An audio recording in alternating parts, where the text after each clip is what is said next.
ये एक ऐसा नाम है जिसका जिक्र अक्सर सरगोशियों में होता है।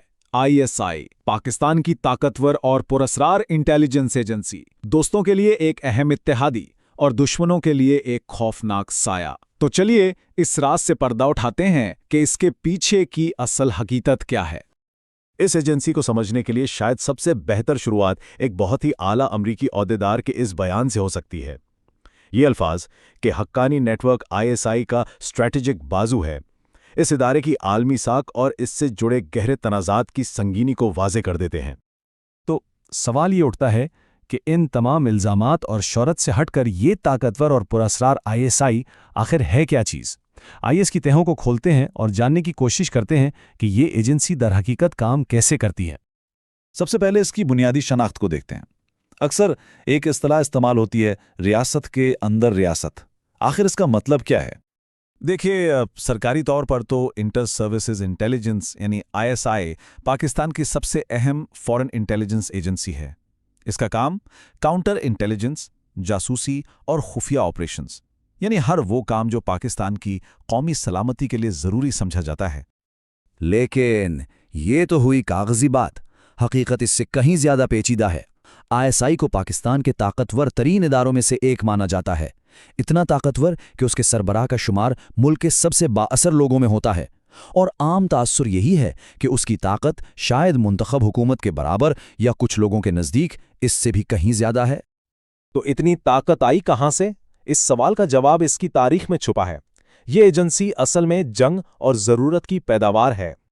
इसका सफ़र शुरू हुआ 1948 में, पहली कश्मीर जंग के फ़ौरन बाद, जब महसूस हुआ कि फ़ौज की मुख्तलिफ शाखों में इंटेलिजेंस शेयरिंग बहुत कमज़ोर है। फिर आया 1958, एक फ़ौजी बगावत के बाद ये सीधा सदर के कंट्रोल में चली गई, और 1977 तक आते आते ऑपरेशन फेयर प्ले के ज़रिए इसका काम सिर्फ बाहर की दुनिया तक महदूद नहीं रहा, बल्कि ये मुल्क के अंदर सियासी पार्टियों पर भी नज़र रखने लगी।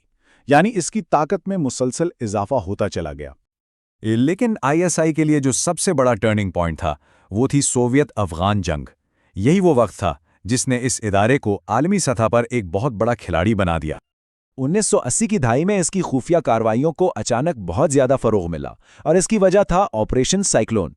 यही वो ऑपरेशन है जिसने आईएसआई की जदीद तारीख और मगरिब के साथ उसके अजीबो-गरीब रिश्ते की बुनियाद रखी। सोचिए, इस ऑपरेशन में आईएसआई एक मरकज़ बन गई थी।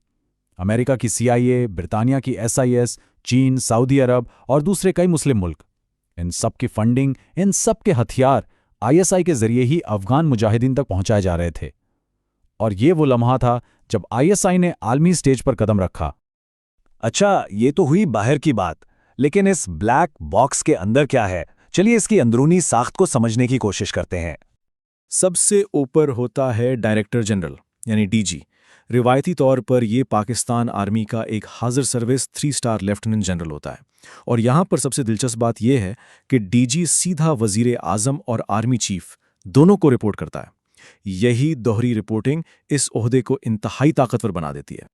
मोटे तौर पर उसके 3 अहम हिस्से हैं। एक है इंटरनल विंग, जो मुल्क के अंदर के मामलात जैसे काउंटर टेररिज्म को देखता है। फिर है एक्सटर्नल विंग, जिसका काम बाहर के मुल्कों में जासूसी करना है। और तीसरा फॉरेन रिलेशंस विंग, जो सफारती इंटेलिजेंस पर फोकस करता है। मतलब इसका जाल हर तरफ फैला हुआ है। तो ये इदारा कितना बड़ा है?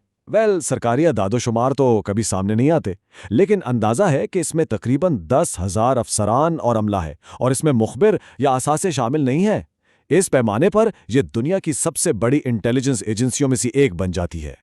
लेकिन जब ताकत इतनी ज़्यादा हो तो तनाज़ुआत भी पैदा होते हैं।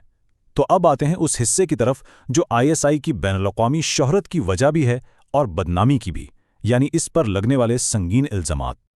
और यहाँ सबसे बुनियादी सवाल ये पैदा होता है कि आखिर ये है क्या, एक इत्तेहादी या एक मुखालिफ? ये दोहरी शख्सियत उसकी पूरी तारीख में नजर आती है। एक तरफ देखें तो ये सीआईए के साथ मिलकर ऑपरेशन साइक्लोन चलाती है, अल-कायदा के हाई प्रोफाइल रहनुमाओं जैसे खालिद शेख मोहम्मद को पकड़ती है, लेकिन दूसरी तरफ इसी एजेंसी पर इल्ज़ाम लगता है कि वो तालिबान को स्ट्रेटेजिक मदद दे रही है।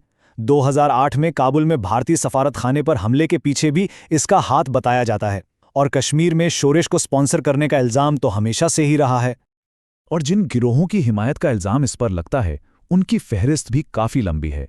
इनमें हक्कानी नेटवर्क, लश्कर तैयबा, जैश मोहम्मद और हिजबुल मुजाहिदीन जैसे नाम शामिल हैं। तो आखिर में इस सब का मतलब क्या निकलता है? शायद इसकी मिरास को समझने का बेहतरीन तरीका दो धारी तलवार की इस्तिलाह है, ना सिर्फ पाकिस्तान के लिए बल्कि पूरी दुनिया के लिए। ये कहानी एक ही वक्त में दो मुख्तलिफ चेहरों की कहानी है। एक तरफ ये मगरिब के कुछ सबसे बड़े इंटेलिजेंस ऑपरेशंस में किलीदी शिराकतदार है, और दूसरी तरफ इसी पर इल्जाम है कि ये इलाकाई अदम इस्तेहकाम की सबसे बड़ी वजूहात में से एक है। तो ये तमाम बातें हमें एक आखिरी और शायद सबसे अहम सवाल पर लाकर खड़ा कर देती हैं। क्या आईएसआई पाकिस्तान की हिफाजत करने वाली आखिरी दीवार है, या एक आलमी बारूद का ढेर जो कभी भी फट सकता है? इसका जवाब शायद इस बात पर मुनहसर है कि ये सवाल दुनिया के किस कोने से पूछा जा रहा है।